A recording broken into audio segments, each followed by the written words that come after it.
Great, goeiemôre almal.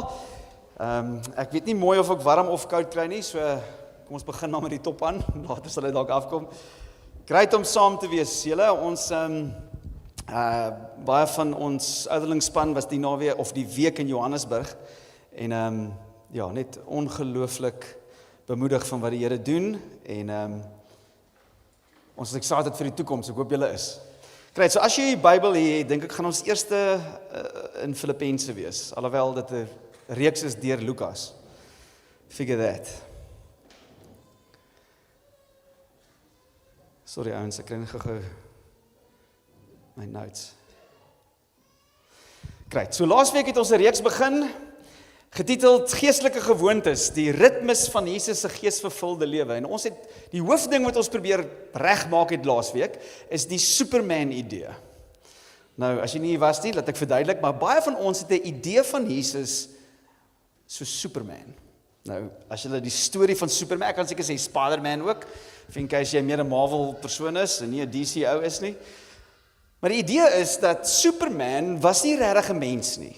Right, hy het van een of ander alien planeet afgekom en het groot geword saam met 'n gesin en hy het homself vermom as 'n mens, maar hy was nie 'n mens nie.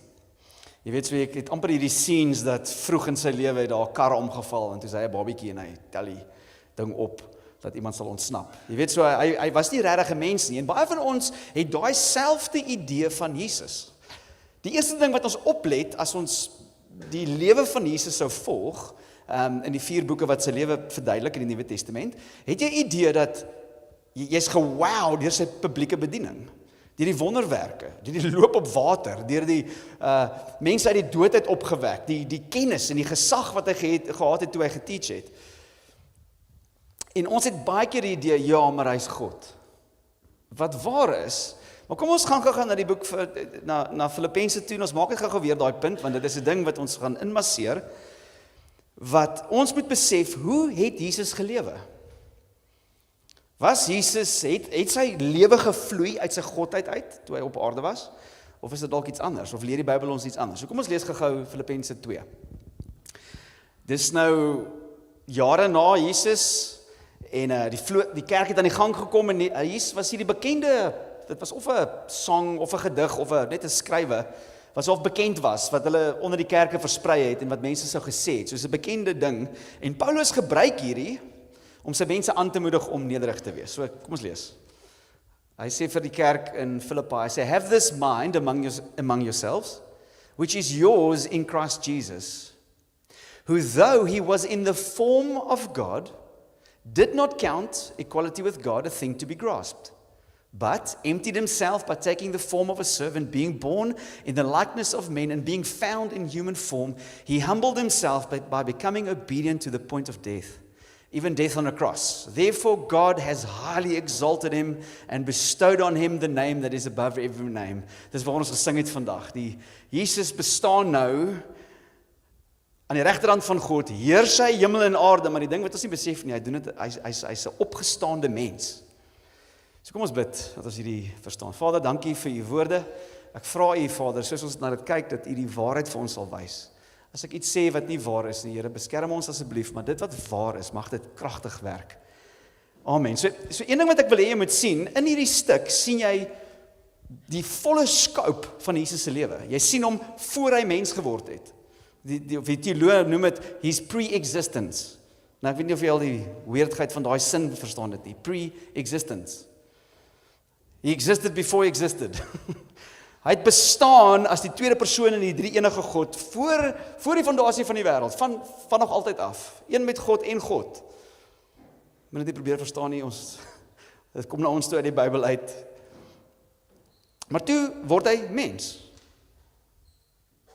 En ons sien die lewe was opgesom as 'n nederige lewe, 'n gehoorsame lewe, tot die punt van die dood. En toe is hy opgewek uit die dood uit, en nou het God hom 'n naam gegee, wat bo elke naam is, en hy heers nou in die regterhand van God, sodat die wêreldgeskiedenis gaan na daai punt toe waar almal hom sal erken. Dis waarmee ons besig is. Maar nou, hierdie is wat ek vir julle wil sê. Dit sê daar in vers 6, though he was in the form of God, menende, hy's God. Jy kan nie die morph nature van God hê en nie God wees nie. So toe Jesus op aarde geloop het, was hy inderdaad skepper God in die vlees.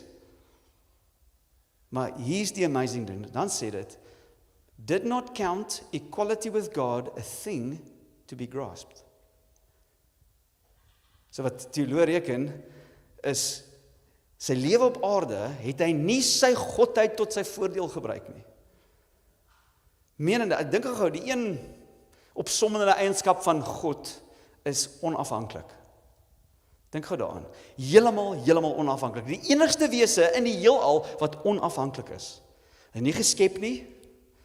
Nie iets buite homself nodig vir vreugde en vir lewe nie, maar ons is anders, is dit nie? Nee, 10:00 die oggend kom en ons besef hoe afhanklik ons is as ons nog nie ontbyt geëet het nie. Is dit nie? Ons het alles anders wat geskep is afhanklik, het iets nodig. So vir Jesus, om sy onafhanklike krag amper in 'n sin gekies om nie uit dit te lewe nie, beteken, hy het 100% heeltemal as 'n afhanklike mens gelewe op aarde. Wat dan beteken, sy hele bediening, die wonderwerke, hoe God hom gebruik het, was nie uit sy godheid uit nie. Dit was deur die krag van die Heilige Gees, in gehoorsaamheid tot die Vader. Dit is hoekom hy kon sê, anyone who believes in me, will do the same as what I did, and even greater works. Ons hoor partykeer van hierdie, en ons sien nie die lewe van die Nuwe Testament, en ons dink, ons kan dit nie doen nie, want dis Jesus. Dit was 'n bietjie van 'n waarheid in, maar meeste van dit is nie waar nie, want hy het dit gedoen as mens, vir ons, om dit in dit te lewe. Kyk, ek hou van hoe Michael Eaton dit sê, hy sê dit so, hy sê, he chose a way of living that would be identical to our way of living. Pos dit gou daar. God het gekies om identies die tipe lewe te lei wat ek en jy lewe. A life of humility, faith, prayerfulness, empowering by the Spirit, obedience to the Father, a life in close relationship with others. Although he came to be like us, it gives us an invitation to be like him. Dis die wonder van Jesus as mens. Nou, die groot punt wat ons probeer maak in hierdie reeks going forward is dit, dat Jesus is ons Lord en Savior, maar daar's 'n ander komponent wat ons mis. Hy is ook ons model. Hy is ons patroon vir ons lewens. En 'n groot element van sy lewe wat ons mis, is sy ritmes van geestelike gewoontes. As jy deur die Gospels lees, mis jy die klein deeltjies wat wys hoe hy bid, hoe hy alleen raak, hoe hy deur die aand bid, hoe hy vas, hoe hy stilte soek, hoe hy ander mense dien, hoe hy in community lewe. Ons sien net die wonderwerke en ons sê, pick me. Ek soek ook 'n bietjie van daai wat nie verkeerd is nie. Ek dink net ons mis die groter scope. So Jesus het gelewe in geestelike gewoontes, waar hy die lewe in die gees kultiveer, sy privaat lewe. Maar sy publieke lewe was toe in die krag van die Heilige Gees, deur geestelike gawes. Sermon on the Mount, wat 'n gawe dink jy is dit? Teaching. Die Bybel noem teaching as 'n geestelike gawe. Daar waar hy voorspel dat Jerusalem gaan val, wat 'n gawe was dit? Profesie. Mense genees, dis wel 'n maklike ene. Korintiërs praat van genesing. Jesus het sy lewe gelei as 'n mens, gevul met die Heilige Gees, en gehoorsaamheid aan die Vader. So ons doen 'n reeks oor hoe lyk 'n lewe wat geesvervuld, wat is die ritmes van 'n lewe, wat ons God kan leer ken, voor ons nou by die publieke deel kom, by die privaat deel. So as Jesus dit gedoen het, sekerlik wil hy ons met ons lewe bou rondom dit. Hoe gou sê John Thompson dit, hy sê, we are called into his life by using the practices he used, and we are called together to use the gifts he used to serve the church and the world. Our walk with God is to follow Jesus' walk with God. Dis nogals key, want wat beteken dit om vir Jesus te volg? Wel, presies dit, om hom te volg, om jou lewe te pattern op sy lewe. Om hom hy's Lord en hy's Savior en hy sal nooit nie dit wees nie. Maar ons mis dit wat hy in ons lewens wil doen as ons hom ook nie as model sien nie en voorbeeld sien nie. So die vraag wat ek dan wil vra, wat dink julle is die mees konstante ritme van Jesus se lewe? As jy dit sal opsom, wat gewysheid dat hy 100% afhanklik is van God. Die antwoord is gebed. So ons wil die volgende 3 of 4 weke wil ons oor gebed praat. En ek dink ons mis die feit dat Jesus se gebedslewe was nie net, natuurlik was dit die verhouding van die Vader en die Seun, maar dit was afhanklikheid. Onthou, ons het gesê, hy het sy onafhanklike God eienskap op mute gesit op aarde. So, sy gebedslewe was nie net as 'n voorbeeld vir ons nie, dit was krities nodig en belangrik vir hom om sy roeping te vervul. Nou kan ek jou vra, sekerlik is dit belangrik vir ons. So, ons gaan kyk na gebed, en wat ek wil doen is, ons gaan, hier is weer eens baie opsommend, ons sal 'n bietjie die praktiese goeie so in die weke wat kom uitrol, maar kom ons gaan kyk so 'n bietjie in die boek van Lukas, waar ons meeste van ons gaan kyk, na hierdie, hoe Lukas dit noem. Ons lees baie vinnig verby dit, maar ons moet net gaan stil staan, en kyk, wat 'n rol speel gebed in Jesus se lewe. En ek dink Lukas gaan 'n bietjie verder, hy wys gebed in algemeen, ons gaan nou by dit kom, maar die eerste keer wat ons sien Jesus bid, is toe hy gevul is met die Gees. Kyk gou hierso, ons 'n paar keer hierdie skrif hierdie jaar bespreek, maar reg in die begin, voor enige wonderwerke, Jesus kom op die scene, en die skrywers begin aandag vat van sy lewe, en begin sy lewe dokumenteer, sy publieke lewe van hierdie punt af. So now when all the people were baptized, and when Jesus also had been baptized, and was praying. Mens mis dit. The heavens were opened and the Holy Spirit descended on him in bodily form like a dove. And a voice came from heaven, "You are my beloved Son, with you I'm well pleased." Waarvoor dink jy het hy gebid? Sekerlik die invulling van die Gees. Here, gee my u Gees, gee my nabyheid aan u. Die Here antwoord sy gebed. En deur hierdie verhouding met God, deur die krag van die Gees, word hy bemoedig in sy identiteit. Die ander skrywers wat hierdie oomblik noem die gebed oomblik nie. Is dit nie amazing nie? Ek is nou tempted om aan die begin van die boek te gaan, maar ons gaan later dit gaan. Maar in elk geval, ek gaan so 'n bietjie daar gaan. Die boek van Lukas begin met hierdie oomblikke, nie net wat Jesus wat bid nie, mense bid, en God doen iets. Zacharia, die priester, gaan in die tempel en die mense bid buite, hy kry 'n openbaring, jy gaan 'n seun kry, Johannes die Doper. Mense by die tempel bid, vir die koms van die Messias, en hulle sien vir Jesus as 'n klein babietjie. Die punt is, die werk van God, die begin van God op aarde, is in die atmosfeer van gebed. Amazing. Wel, is vir my amazing. Net na hierdie oomblik sien ons die Heilige Gees lei hom vir 40 dae om te vas en te wat dink jy nog? Sekerlik te bid.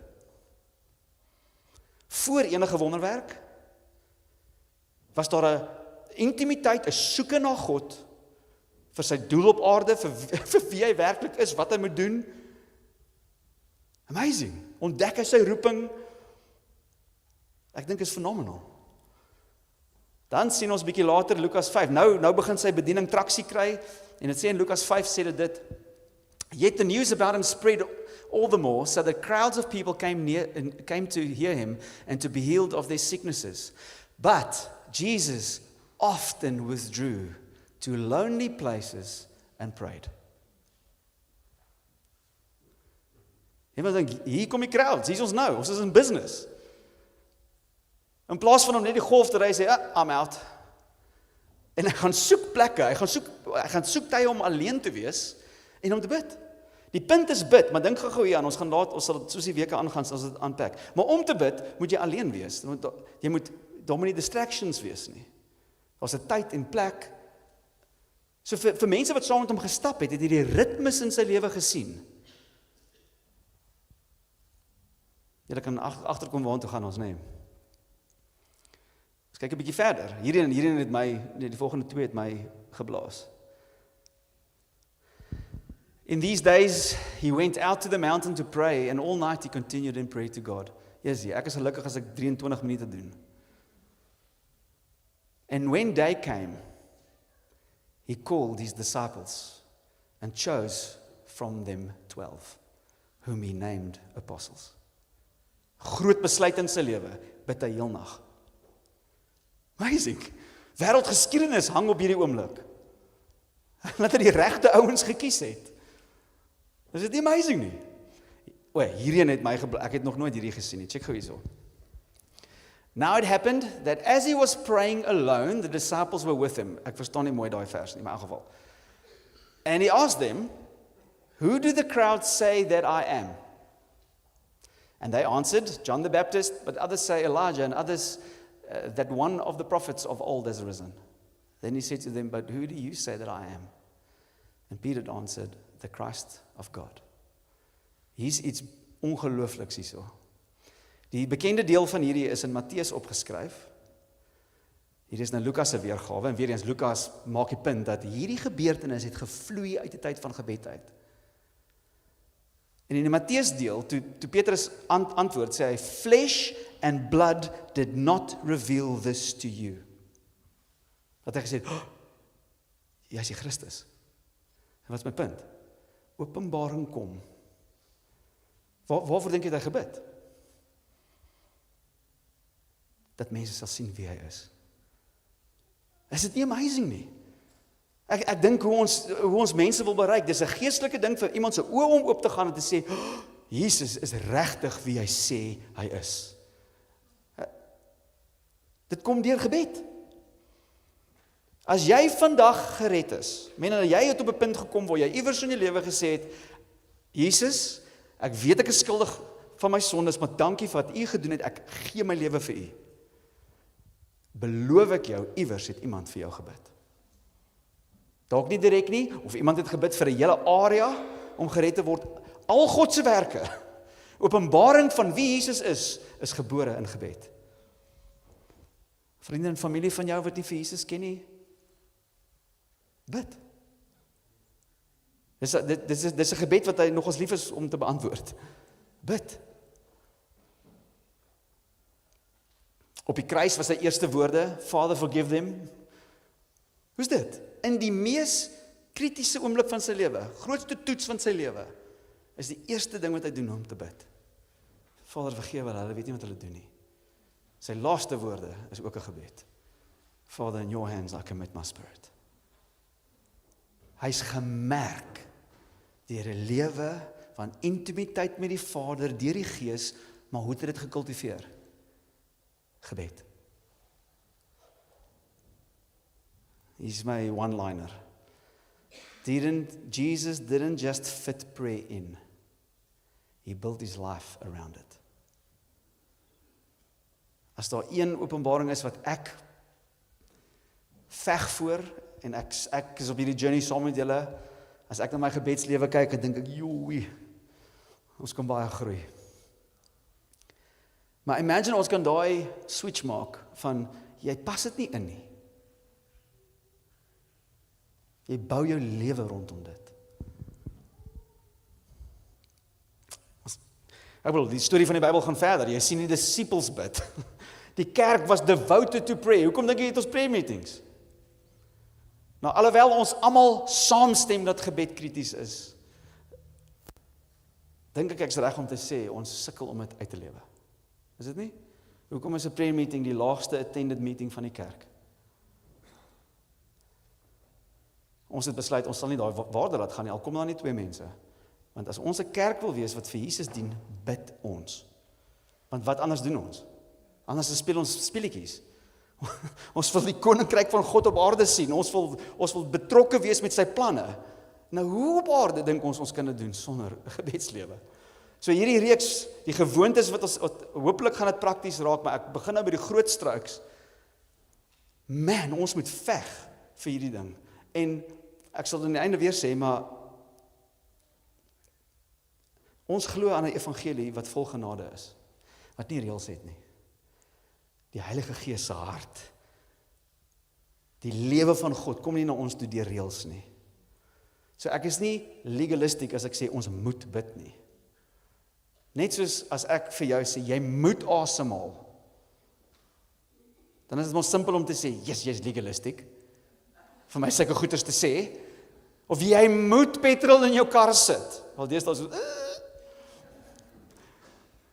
Ek is nie legalisties as ek dit sê nie, ek sê, jy kan nie die lewe vir Jesus lewe, vir God lewe sonder gebed nie, dis onmoontlik, daar bestaan nie so iets nie. Maar eintlik wat amazing is, hier is hierdie, alhoewel die tyd van gebed self, is nie wat jou verander nie, dis jou kontak met God. Maar hy kies om in daai plek naby te kom. Want dis waar ons harte in lyn kry, dis waar ons hom leer ken. Anyways, ek gaan 'n bietjie vooruit, maar kom ons gaan kyk na Lukas 11. Kom ons lees hierdie teks saam en dan maak ons eerste paar punte van gebed om ons in te launch vir die volgende paar weke.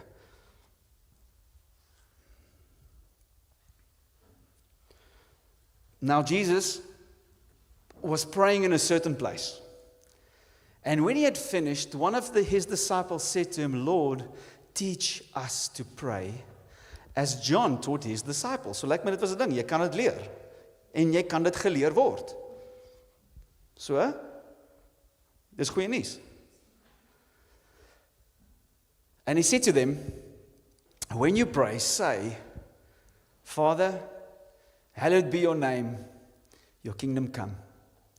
Give us each day our daily bread and forgive us our sins, for we ourselves forgive everyone who is indebted to us, and lead us not into temptation. Nou natuurlik, die meer bekende wat nou bekend begin word het, so as die Onse Vader is opgeskryf in Matteus, so ons gaan dalk bietjie na daai, hy's 'n bietjie die, kan ek sê, die meer uitgebreide ene, hierdie is regtig die hoofpunte, bullet points ene. Maar ek dink ons het 'n paar goeders wat ons vir onsself kan leer in hierdie tyd. So, weet jy wat vir my amazing is? Die disippels het nooit vir Jesus gevra, leer my om vir mense te bid nie, te genees nie. Hulle het nooit gevra, leer my om te preek nie. Die ding wat hulle gevra het is, leer ons om te bid. En hoekom het hulle dit gedoen? Want hulle het gesien, hy het hierdie ritmes in sy lewe, waar hy gaan bid. En hy vra, okay, obviously hier's 'n connection teen wat ons sien gebeur, en hierdie lewe van gebed, is leer ons asseblief. En wat amazing is, teach us to pray. Nie leer ons van gebed nie, leer ons om te bid. So dit is wat ons gaan doen. Hoor gou sê J.R. Packer dit, net om so 'n bietjie skuldig te voel vir die dag. Hy het so 'n manier as jy hom lees. Prayer is the measure of man's spirituality, of a man's spirituality. Ek dink ek het verkeerd geskryf, sorry. In a way that nothing else is. So that how we pray is as important a question as we can ever face.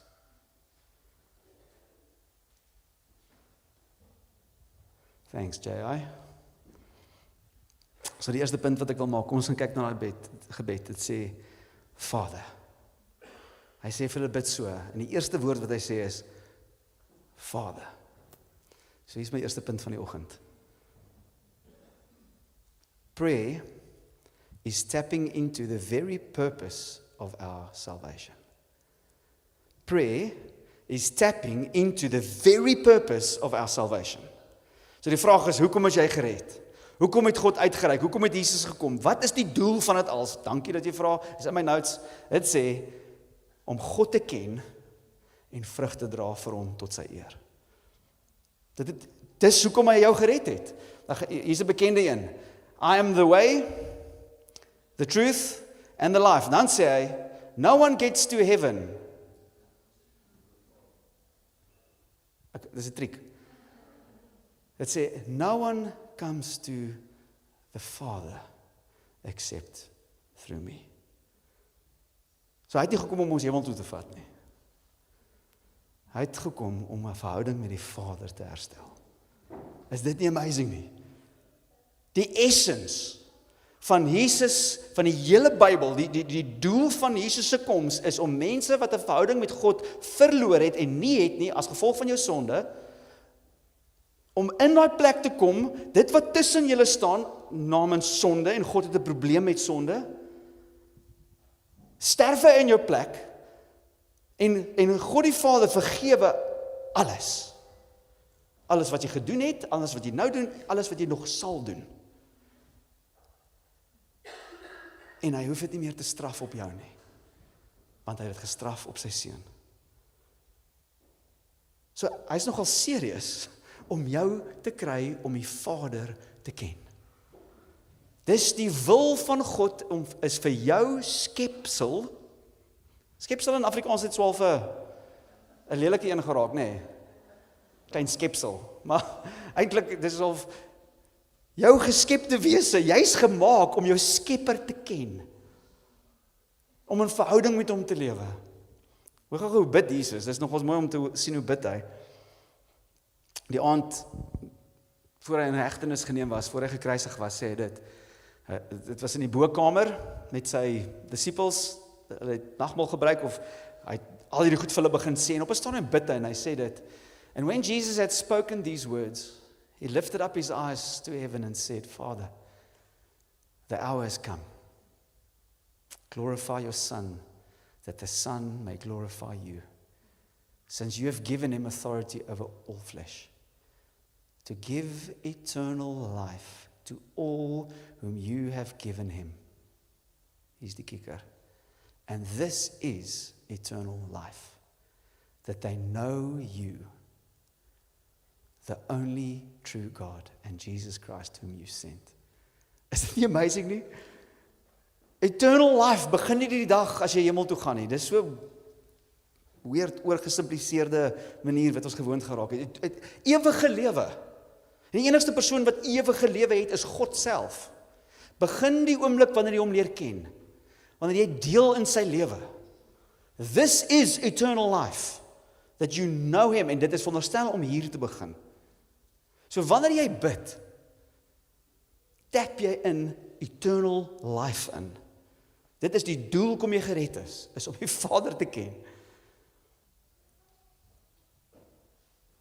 Jou redding is nie 'n fire escape, soos life insurance nie. Alhoewel dit is. Maar ons sê so baie, as die doel van God was, om jou te red, en jou te dan net laat aangaan met 'n hoe kan ek sê, brandpolis, tot die finale dag kom, weet jy, as dit sy doel was, om jou direk na hom toe te vat, dan moes jy jou net lank genoeg ondergehou het, ons jou gedoop het. As jy by hom. Maar jy het opgekom. Hoekom? Want ons 'n nuwe lewe vir jou. Ons 'n lewe om hom te ken. In verhouding met hom te stap, om getransformeer te word, om 'n doel op die aarde uit te rig. So kom ons kyk na die idee van God as Vader. So eerstens, wanneer ons bid, vier ons verhouding met God. Hoe kan jy sê jy het 'n verhouding met iemand en nooit waar daardie persoon wees nie?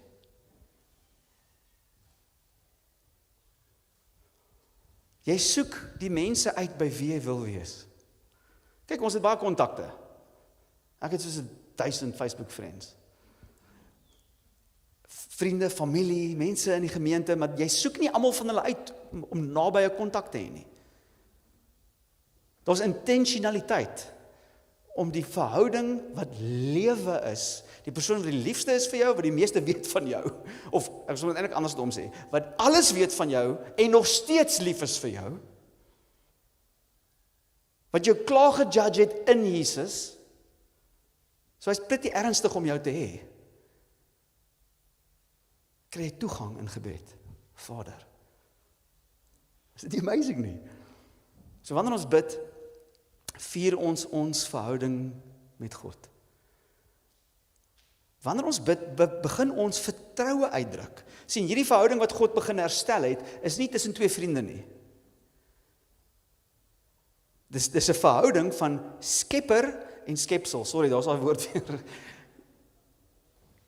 Creator and creature. Dit klink beter, nee, skepsel begin ons anders te gebruik. Maar die hele idee is van onafhanklik, afhanklik. En die manier hoe Jesus dit gebring het is Vader, kind. My kinders is afhanklik vir my, alhoewel hulle baie vroeg begin dink hulle is nie. Julle het dit al agtergekom, ouers? Jou kind aangaan en sê, jy kan nie eens jou naam spel nie, I've got this. Dis baie dieselfde. En wanneer ons bid, kom realiteit in lyn. Want dit is jy wat erken, ek is nie God nie, ek het dit nie als nie, ek kan dit nie als doen nie, ek is bitter afhanklik van my pa. So wanneer jy bid, tree jy in 'n vertrouensverhouding, jy begin jou vertroue uitdruk. Dink 'n paar goeders oor Vader. Psalm 65 vers 2 sê, 'n Vader hoor jou gebed. Psalm 65 vers 2, O you who hear prayer, to you shall all flesh come. Dis 'n punt wat ons oor die volgende 2 weke gaan uitwerk, maar 10-10-1, die mees prominentste teaching in die Bybel oor prayer is die punt. God hoor alles, altyd. Daar's geen gebed wat nie gehoor word nie. En hy respond altyd nie soos jy wil nie, of dink nie. So die idee van 'n pa is, hy hoor. Hy gee om.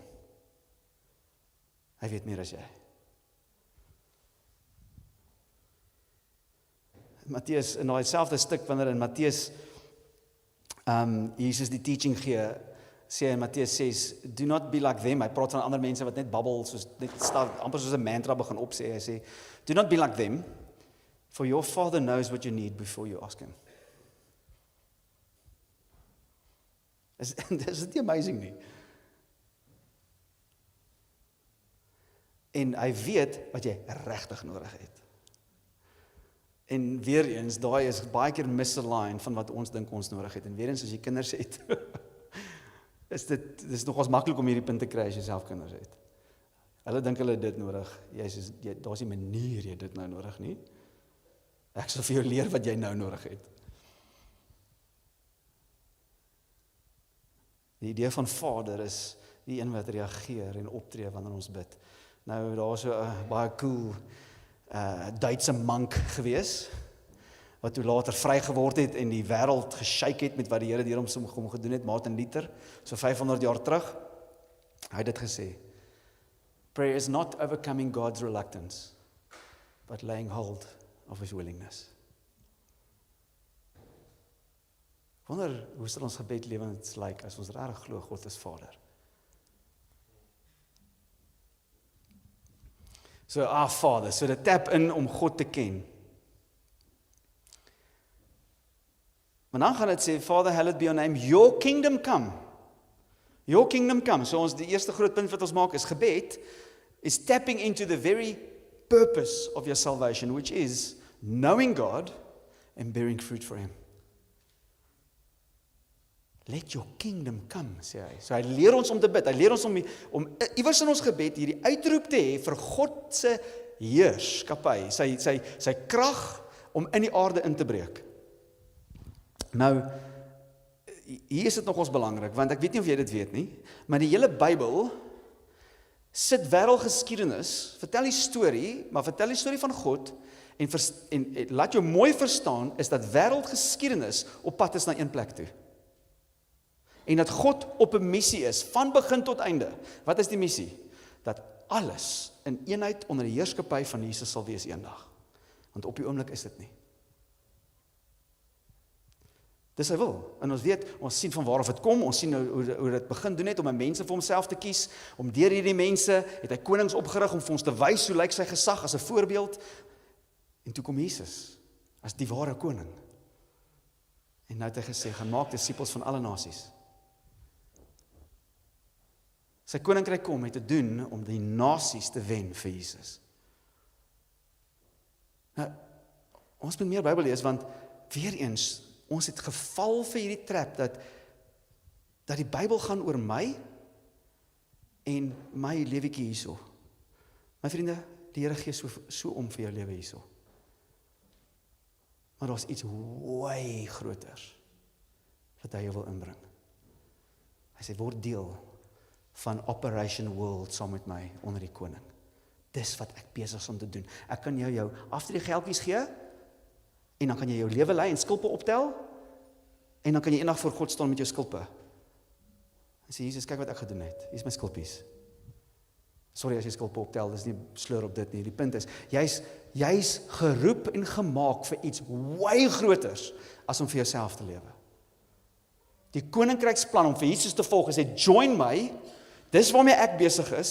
Jesus het gesê, I will build my church, and the gates of hell will not prevail. Maar ons, kerk is die ding wat ek inpas. Nee, kerk is die ding wat Jesus mee besig is. En dan kom hy terug. So om te bid, tap jy in dit in. En so belangrik is gebed, dat Jesus kies, God kies, om sy koninkryk te bring deur mense wat bid.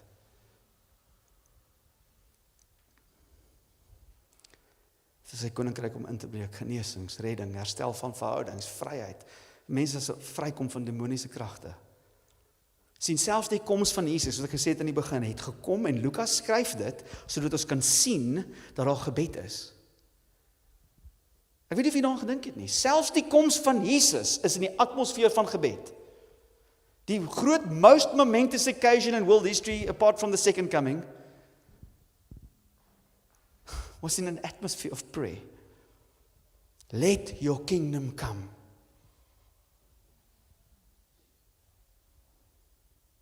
Ek dink aan hierdie teks, ek het nie nou op die slides nie, maar Jesus sê, op 'n stadium, is hy besig met sy bediening, en hy kom so oor 'n heuwel, en hy kyk oor Jerusalem, en die teks sê dit, hy sê, when he saw the crowds, he had compassion for them. Because they were harassed and helpless like sheep without a shepherd. Then he said to his disciples, the harvest is plentiful, but the laborers are few. Therefore pray earnestly to the Lord of the harvest to send out laborers into his harvest. As jy gered is as gevolg van daai gebed wat beantwoord is deur die eeue. Iemand het gepreek, iemand het gedeel, iemand het sondagskool gegee. Pray to the Lord of the harvest. Hoekom bestaan ons? Om God te ken en vrug te dra. Hoe lewe ons in dit? Want jy bid. Jy bid. Jy leer om te bid. Jy leer om God die Vader te ken, jy leer om in gebed sy agenda vir die wêreld joune te maak. Of jy kry die voorreg dat hy jou lewe sal gebruik om dit te doen. Hoor gou, hoe sê hierdie twee slimme ouens dit? Ek like altyd om slimme ouens te quote. John Calvin sê dit, God ordains not only the end, but also the means. Prayer is one of the means by which he accomplishes his purposes. Is dit nie amazing nie? God het gekies om sy doel in die wêreld te laat geskied deur mense wat bid. Ek sou dit nie so gedoen het nie, maar dankie tog ek sê God nie. Ian Bound sê that God shapes the world by prayer. Dit is wat die teaching van skrif na ons toe kom. Nou, daar is partykeer 'n disconnect van ons wat net bid vir iemand se ingroot toonal in Pofadder. Ons moet leer om te bid. So die eerste punt wat ek gemaak het is prayer is tapping into the very purpose of our salvation, to know God and to make him known. Tweede groot punt is prayer allows us to fulfill the single most important purpose of our lives, worship. Al hierdie goed is gesê om God te ken en hom bekend te maak. Die oorbruggende tema van die hele Bybel is dat God die eer sal kry. En wanneer jy bid, tap jy in daai in. Want dit begin so, Father, hallowed be your name. Is dit nie awesome nie? Hallowed be your name. Ek wonder hulle of jy so lank kan opkom. Jesaja sê dit,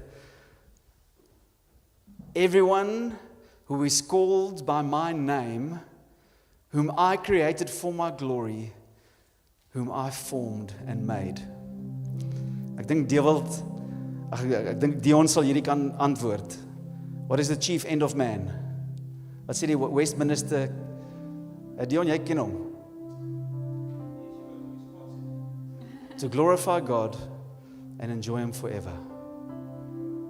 Toe baie slim teoloë op 'n tyd by mekaar kom die hele Bybel, soos wat is die punt van alles van jou lewe? Is to glorify God and enjoy Him forever. Nou, hoe gaan jy dit doen? Sonder gebed. Impossible. Hy nooi ons in 'n lewe in, waar ons leer, dissiplines het, gewoontes het, om ons lewe om gebed te bou, en dit nie net in te pas nie. Jy beïndruk hom nie wanneer jy bid of nie bid nie. Jy is klaar aanvaar in Jesus. Hy is nie liewer vir jou, as jy 31 minute bid in plaas van 15 minute bid nie. Maar daar is 'n korrelasie tussen die openbaring wat jy het, en die lewe wat jy lei, en jou gebedslewe.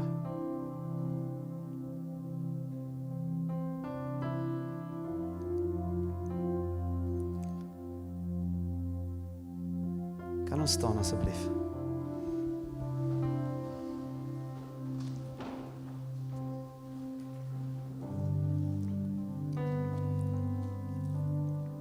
Ons gaan nou, as jy in Jesus glo, as jy al op 'n punt gekom het om jou lewe vir Jesus te gegee het en sê, ek surrender aan U heerskappy, dankie vir wat U vir my gedoen het, dan gaan ons vir jou, is die elemente hier om te doen wat hy gesê het ons moet doen, om te onthou wat hy gedoen het vir ons.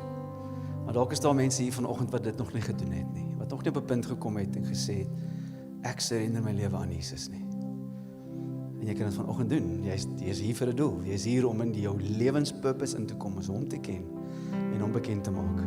Maar dit begin by 'n plek waar jy agterkom, Jesus se sterf was nie random nie, dit het spesifiek vir my ook in oog gehad. Maar jy moet reageer. Jy moet hom ontvang. Jy moet op 'n punt kom waar jy sê, "Jep, ek glo in Jesus, ek vertrou hom. Ek besef my lewe is op 'n rigting weg van God af en ek surrender. Ek gee al my sondes vir U. Vergeef my asseblief, Here." En ek doen dit.